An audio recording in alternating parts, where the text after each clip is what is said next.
पाषाण कभी असत्य नहीं बोलते। इंसान असत्य बोल सकते हैं, इतिहासकार तथ्यों को बदल सकते हैं, लेकिन पाषाण साक्षी होते हैं। कल्पना कीजिए एक ऐसे स्तंभ की जो पिछले 2000 सालों से भारत के हृदय में स्थित है। प्रयागराज का किला, गंगा और यमुना का संगम, वहां स्थित है एक अशोक स्तंभ। लेकिन अगर आप उस स्तंभ को ध्यान से देखेंगे तो आपको उस पर शांति के संदेशों के बीच युद्ध की हुंकार सुनाई देगी। उस पाषाण पर खुदी हुई हर एक पंक्ति स्याही से नहीं, बल्कि तलवार की नोक और शत्रुओं के रक्त से लिखी गई थी। हम एक ऐसे व्यक्ति की बात कर रहे हैं जिसने आज से 1700 साल पहले भारत के मानचित्र को अपनी हथेली की लकीरों की तरह बदल दिया था। एक ऐसा सम्राट जिसने उत्तर के बर्फीले पर्वतों से लेकर दक्षिण के घने जानलेवा वनों तक अपनी तलवार का लोहा मनवाया। उसने 100 युद्ध किए, और जानते हैं सबसे भयानक बात क्या है? उसने एक भी युद्ध नहीं हारा। न कोई संदेह, न कोई समझौता, न कोई पीछे हटना, सिर्फ विजय, पूर्ण विजय। लेकिन विडंबना देखिए, जब दुनिया ने उसे पहचाना तो उसे एक ऐसे व्यक्ति का नाम दिया जो अपने जीवन का अंतिम युद्ध बुरी तरह हार गया था। उसे कहा गया भारत का नेपोलियन। क्यों? आखिर क्यों एक अविजित भारतीय सम्राट की तुलना एक हारे हुए फ्रांसीसी जनरल से की गई? क्या इतिहास के पन्नों में कोई गहरी साजिश छिपी है, या फिर समुद्रगुप्त की कहानी में कोई ऐसा काला अध्याय है जिसे हमसे छिपाया गया? आज इतिहास के पन्ने में हम उस धूल को हटाएंगे।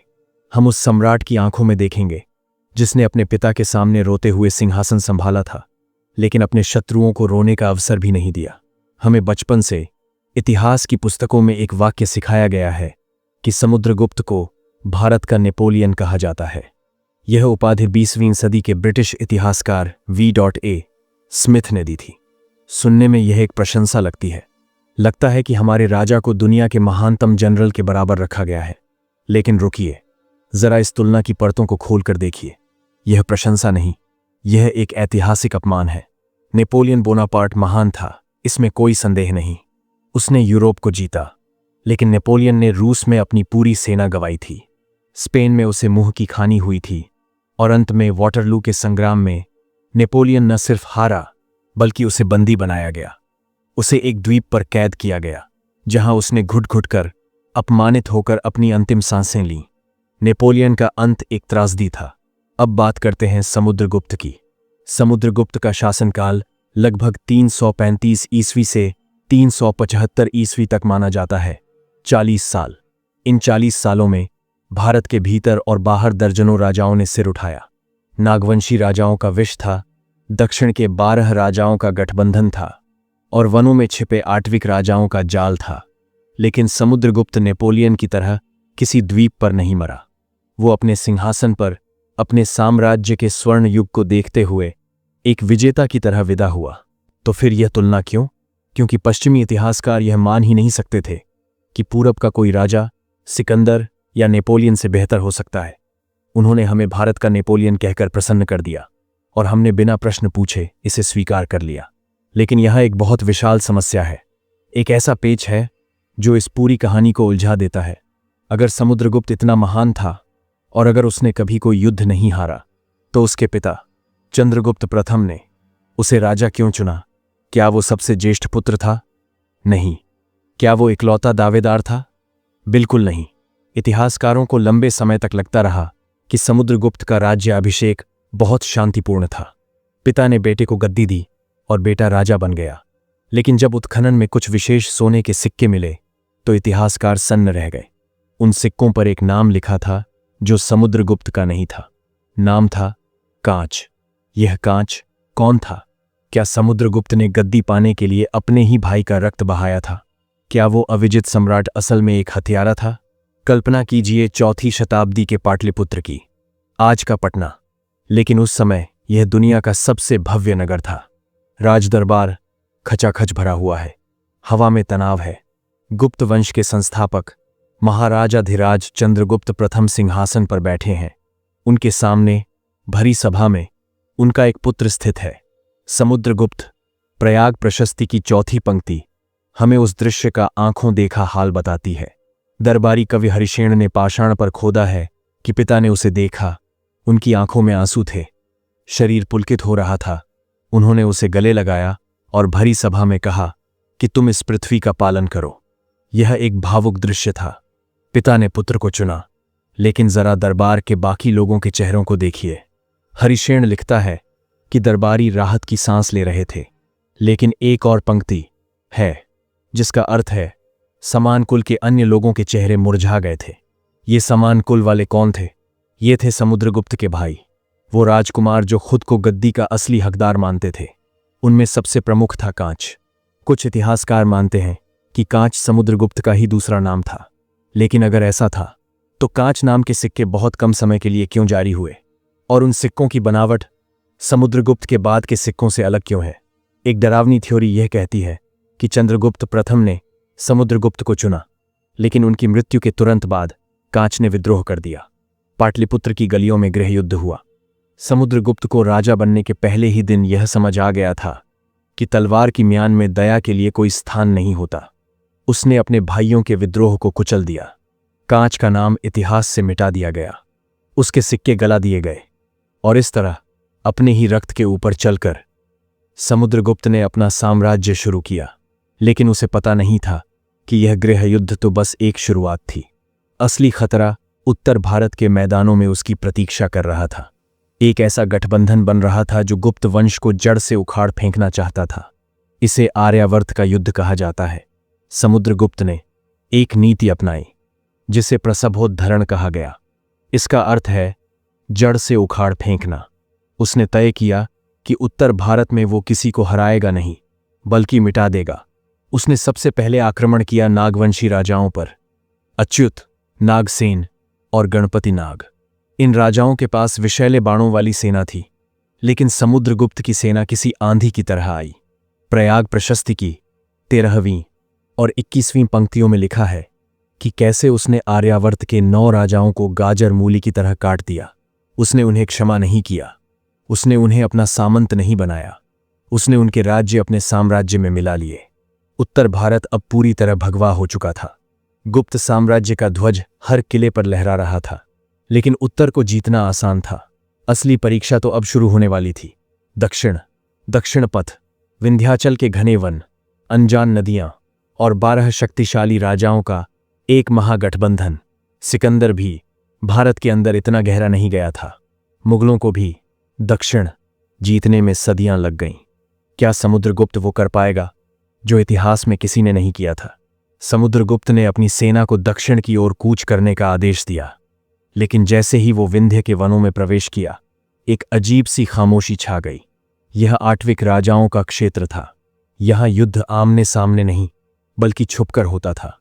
और यहीं घने वनों के बीच समुद्रगुप्त के लिए एक जाल बिछाया गया था, एक ऐसा जाल जिससे निकलना असंभव था। क्या अविजित सम्राट की कहानी यहीं समाप्त होने वाली थी? जब समुद्रगुप्त ने दक्षिणापथ अभियान शुरू किया तो उसने एक बहुत विशाल दांव खेला था। उसकी राजधानी पाटलिपुत्र थी और उसे जाना था कांचीपुरम तक। 3000 किलोमीटर की दूरी। मार्ग में न सड़कें थीं, न मानचित्र, न रसद की व्यवस्था, सिर्फ वन, पर्वत, नदियां और आदिवासी लड़ाके। विंध्याचल के वनों में आट्विक राजाओं का राज था। ये गुरिल्ला युद्ध के उस्ताद थे। उन्होंने समुद्रगुप्त की रसद श्रृंखला काट दी। लेकिन समुद्रगुप्त सिर्फ एक योद्धा नहीं, एक रणनीतिकार भी था। उसने आट्विक राजाओं को हराया नहीं, बल्कि उन्हें अपना सेवक बना लिया। उसने उनकी वफादारी जीती, और वही वन जो उसकी समाधि बनने वाले थे उसका कवच बन गए। लेकिन असली चुनौती आगे थी। दक्षिण के 12 राजा, कौशल का राजा महेंद्र, महाकांतार का व्याघ्रराज, कांची का विष्णुगोप, ये साधारण राजा नहीं थे। जब उन्हें पता चला कि उत्तर से एक सम्राट आ रहा है तो उन्होंने एक गठबंधन बना लिया। उन्होंने सोचा, हम उसे घेर कर मारेंगे। लेकिन यहां समुद्रगुप्त ने वो किया जो नेपोलियन कभी नहीं कर पाया। नेपोलियन की भूल क्या थी? वो जिस देश को जीतता था उसे फ्रांस का हिस्सा बना लेता था, वहां अपना कानून थोपता था। इससे वहां विद्रोह होते थे। समुद्रगुप्त ने नेपोलियन वाली भूल नहीं की। उसने एक नई नीति अपनाई जिसे ग्रहण मोक्षानुग्रह कहा गया। यह 3 शब्दों का खेल है जिसने भारत का इतिहास बदल दिया। पहला ग्रहण, यानी शत्रु को हराओ और उसे बंदी बना लो। दूसरा मोक्ष, यानी उसे मुक्त कर दो। और तीसरा अनुग्रह, यानी उसका राज्य उसे वापस लौटा दो, बस उसे अपना करदाता बना लो। सोचिए, युद्ध के मैदान में समुद्रगुप्त ने कांची के राजा विष्णुगोप को हराया। तलवार उसकी गर्दन पर थी। विष्णुगोप ने मृत्यु की प्रतीक्षा की, लेकिन समुद्रगुप्त ने अपनी तलवार वापस म्यान में रख ली। उसने कहा कि तुम्हें तुम्हारा राज्य मुबारक, बस याद रखना कि भारतवर्ष का सम्राट कौन है। यह दया नहीं थी, यह शुद्ध निर्मम कूटनीति थी। समुद्रगुप्त जानता था कि पाटलिपुत्र से बैठकर तमिलनाडु पर राज करना असंभव है, बार बार विद्रोह होंगे। इसलिए उसने उन्हें हटाया नहीं, नाडु को पाटलिपुत्र नास में झुका दिया। उसने राक्षसी जीत नहीं, बल्कि धर्म विजय की। प्रयाग प्रशस्ति की 19वीं और 20वीं पंक्तियां उन 12 राजाओं के नाम गिनाती हैं। समुद्रगुप्त की सेना ओडिशा के तटों से होती हुई आंध्र प्रदेश और फिर तमिलनाडु तक गई। उसने पल्लवों को हराया, उसने वाकाटकों को हिला दिया, उसने पूरे दक्कन को एक धागे में पिरो दिया। जब वो वापस लौटा तो उसके खजाने में इतना सोना, इतने हीरे और इतने हाथी थे कि पाटलिपुत्र के मार्ग छोटे हो गए। उसने भारत को एक कर दिया था, राजनीतिक रूप से नहीं, बल्कि प्रभुत्व के रूप में। लेकिन युद्ध के मैदान की धूल अभी शांत भी नहीं हुई थी कि समुद्रगुप्त ने एक और भयानक घोषणा कर दी। एक ऐसा अनुष्ठान जो सदियों से किसी राजा ने करने का साहस नहीं किया था। एक ऐसा यज्ञ जिसमें अश्व को मुक्त किया जाता है और जो भी उसे रोकता है उसे युद्ध करना होता है। अश्वमेध यज्ञ। लेकिन इस यज्ञ के दौरान कुछ ऐसा हुआ जो यह सिद्ध करता है कि समुद्रगुप्त सिर्फ एक संहारक नहीं था। सिक्कों पर उसे वीणा बजाते हुए क्यों दिखाया गया? एक तरफ हाथ में कुल्हाड़ी और दूसरी तरफ संगीत। यह विरोधाभास क्या है? क्या वो खूनी सम्राट अंदर से एक कोमल कवि था, या यह भी उसकी कोई चाल थी? इतिहास में बहुत कम ऐसे राजा हुए हैं जो तलवार और कलम दोनों को एक साथ साध सकें। नेपोलियन एक अच्छा जनरल था, लेकिन कोई कलाकार नहीं था। अलेक्जेंडर एक महान विजेता था, लेकिन वो कवि नहीं था। लेकिन समुद्रगुप्त, वो एक पहेली था। उसने अश्वमेध यज्ञ किया, यह उसकी शक्ति का प्रदर्शन था। उसने सोने के सिक्के जारी किए। इन सिक्कों पर लिखा था अश्वमेध पराक्रम। लेकिन इन्हीं सिक्कों के दूसरे पहलू को देखिए। एक विशेष सिक्का है जिसे वीणावादक सिक्का कहा जाता है। इसमें सम्राट किसी सिंहासन पर नहीं, बल्कि एक पलंग पर बैठा है। उसने कवच नहीं पहना है, बल्कि साधारण वस्त्र पहने हैं, और वो अपनी गोद में वीणा रखकर बजा रहा है। उसके चेहरे पर युद्ध का तनाव नहीं, बल्कि संगीत की शांति है। इलाहाबाद स्तंभ लेख में उसे कविराज कहा गया है। हरिशेन लिखता है कि समुद्रगुप्त की कविताएं इतनी श्रेष्ठ थीं कि वो महान ऋषियों की बुद्धि को भी चुनौती देती थीं। लेकिन यह कलाकार वाला रूप सिर्फ शौक नहीं था, यह भी उसकी राजनीति का हिस्सा था। कैसे? उस समय भारत में बौद्ध धर्म और हिंदू धर्म के बीच एक वैचारिक संघर्ष चल रहा था। समुद्रगुप्त परम भागवत यानी वैष्णव था, लेकिन उसने प्रसिद्ध बौद्ध विद्वान वसुबंधु को अपना मंत्री बनाया। उसने अपने बच्चों को सिखाने के लिए वसुबंधु को नियुक्त किया। क्यों? क्योंकि वो जानता था कि एक महान सम्राट को कट्टर नहीं, बल्कि समावेशी होना चाहिए। संगीत और साहित्य वो भाषा थी जो धर्म की सीमाओं को पार कर सकती थी। उसने शिक्षा और कला को इतना बढ़ावा दिया कि उसका काल और उसके बाद का समय भारत का स्वर्ण युग कहलाया। कालिदास जैसे कवि, आर्यभट्ट जैसे वैज्ञानिक, यह सब गुप्त काल की ही देन है। इसकी नींव समुद्रगुप्त ने रखी थी। उसकी ख्याति भारत के बाहर भी फैल गई थी। श्रीलंका का राजा मेघवर्ण समुद्रगुप्त के दरबार में दूत भेजता है। वो उपहार लेकर आता है, हीरों से भरे संदूक। वो पूछता है कि हे सम्राट, क्या हम बोधगया में श्रीलंका के भिक्षुओं के लिए एक मठ बना सकते हैं? समुद्रगुप्त ने एक पल भी नहीं सोचा और इजाजत दे दी। यह उसकी विदेश नीति थी। बिना लड़े, बिना सेना भेजे उसने श्रीलंका के राजा को अपना छणी बना लिया। उसका साम्राज्य अब सिर्फ जमीन पर नहीं, बल्कि लोगों के दिलों पर भी था। कुषाण राजा, शक, क्षत्रप सब उसके दरबार में आकर नतमस्तक होते थे। लेकिन इस सुनहरी तस्वीर के पीछे एक बहुत गहरा राज छिपा है। एक ऐसा सच जो उसके जन्म और उसके वंश से संबंधित है। आप देखेंगे कि समुद्रगुप्त अपने हर शिलालेख में अपने पिता का नाम तो लेता है, लेकिन उससे भी ज्यादा गर्व से वो अपनी मां के वंश का नाम लेता है। वो खुद को लिच्छवी दौहित्र यानी लिच्छवियों का नाती कहता है। भारत जैसे पितृसत्तात्मक समाज में एक सम्राट अपनी माँ के मायके की पहचान क्यों बता रहा है? क्या उसकी शक्ति का असली स्रोत उसके पिता नहीं बल्कि उसकी माँ थी? क्या यह इतिहास का सबसे विशाल राजनैतिक विवाह का स्कैंडल था? इतिहास को हमेशा पुरुषों की दृष्टि से देखा गया है, राजा का पुत्र राजा। लेकिन समुद्रगुप्त की कहानी में असली किंग मेकर कोई और था। उसकी माँ महारानी कुमारदेवी लिच्छवी गणराज्य की राजकुमारी थीं। लिच्छवी एक प्राचीन और बेहद शक्तिशाली गणराज्य था। गुप्त लोग उस समय तक केवल छोटे सामंत थे, उनकी कोई विशाल हैसियत नहीं थी। चंद्रगुप्त प्रथम ने कुमारदेवी से विवाह किया। यह विवाह नहीं, एक विलय था। अब ध्यान से सुनिए गुप्त भेद। इतिहासकारों का एक विशाल वर्ग मानता है कि समुद्रगुप्त को राजा इसलिए नहीं बनाया गया क्योंकि वो सबसे योग्य था, बल्कि इसलिए बनाया गया क्योंकि वो लिच्छवियों का नाती था। लिच्छवी लोग चाहते थे कि उनका रक्त ही मगध की गद्दी पर बैठे। कांच या अन्य भाई शायद दूसरी रानियों के पुत्र थे, इसलिए उन्हें खारिज कर दिया गया। समुद्रगुप्त ने अपनी वैधता अपने पिता से ज्यादा अपनी मां से प्राप्त की। यही कारण है कि प्रयाग प्रशस्ति में वो बार बार उच्च स्वर में कहता है कि मैं लिच्छवी दोहित्र हूं। यह उस दौर में एक क्रांतिकारी बात थी। उसने यह स्वीकार किया कि उसकी शक्ति का आधार एक महिला और उसका वंश है। नेपोलियन ने विवाह किया था ताकि वो शाही खानदान में सम्मिलित हो सके। समुद्रगुप्त पैदा ही उस शक्ति के साथ हुआ था। दिल्ली के महरौली में कुतुब मीनार के पास एक लौह स्तंभ स्थित है जिस पर आज तक जंग नहीं लगी। उस पर एक राजा चंद्र का नाम लिखा है। ज्यादातर लोग मानते हैं कि यह चंद्रगुप्त द्वितीय यानी विक्रमादित्य है, लेकिन कुछ आधुनिक इतिहासकार यह तर्क देते हैं कि यह स्तंभ असल में समुद्रगुप्त का हो सकता है।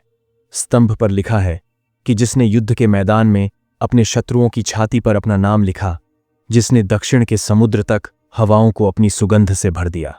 यह विवरण सिर्फ और सिर्फ समुद्रगुप्त पर फिट बैठता है।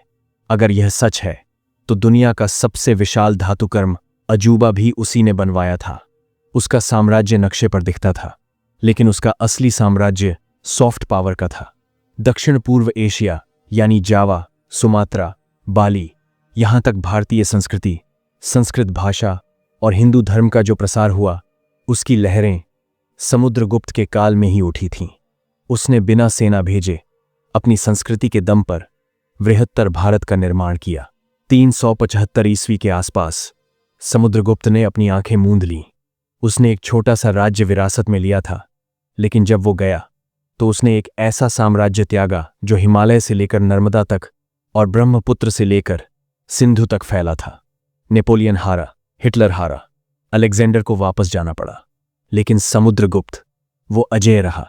उसने 100 युद्ध किए और हर बार उसके रथ का पहिया आगे ही गया। उसके शरीर पर सैकड़ों घाव थे, लेकिन उसकी आत्मा पर पराजय का एक भी दाग नहीं था। इतिहास की यह बहुत विशाल विडंबना है कि हमें उसे महान सिद्ध करने के लिए एक विदेशी जनरल नेपोलियन का सहारा लेना पड़ता है। आज वक्त है कि हम इस नैरेटिव को बदलें। वो भारत का नेपोलियन नहीं था। नेपोलियन फ्रांस का समुद्रगुप्त बनने का प्रयास कर रहा था और असफल रहा। हमें गर्व होना चाहिए कि हमारी मिट्टी में एक ऐसा सम्राट पैदा हुआ जिसने तलवार और वीणा, युद्ध और शांति, शक्ति और दया का ऐसा संतुलन बनाया जो दुनिया के इतिहास में दुर्लभ है। तो दोस्तों, यह थी कहानी भारत के असली चक्रवर्ती सम्राट की। आपको समुद्रगुप्त के जीवन का कौन सा पहलू सबसे ज्यादा हैरान करने वाला लगा? उनका कांच नाम का रहस्यमयी भाई और वो खूनी उत्तराधिकार, या फिर दक्षिण भारत के राजाओं को हराकर उन्हें वापस राज देने की उनकी अद्भुत कूटनीति? अपनी राय नीचे कमेंट्स में जरूर लिखें। क्या हमें अपनी इतिहास की पुस्तकों से भारत का नेपोलियन शब्द हटा देना चाहिए? अगर इस वीडियो ने आपकी आंखों से इतिहास का पर्दा हटाया है तो इसे लाइक करें और अपने मित्रों के साथ साझा करें।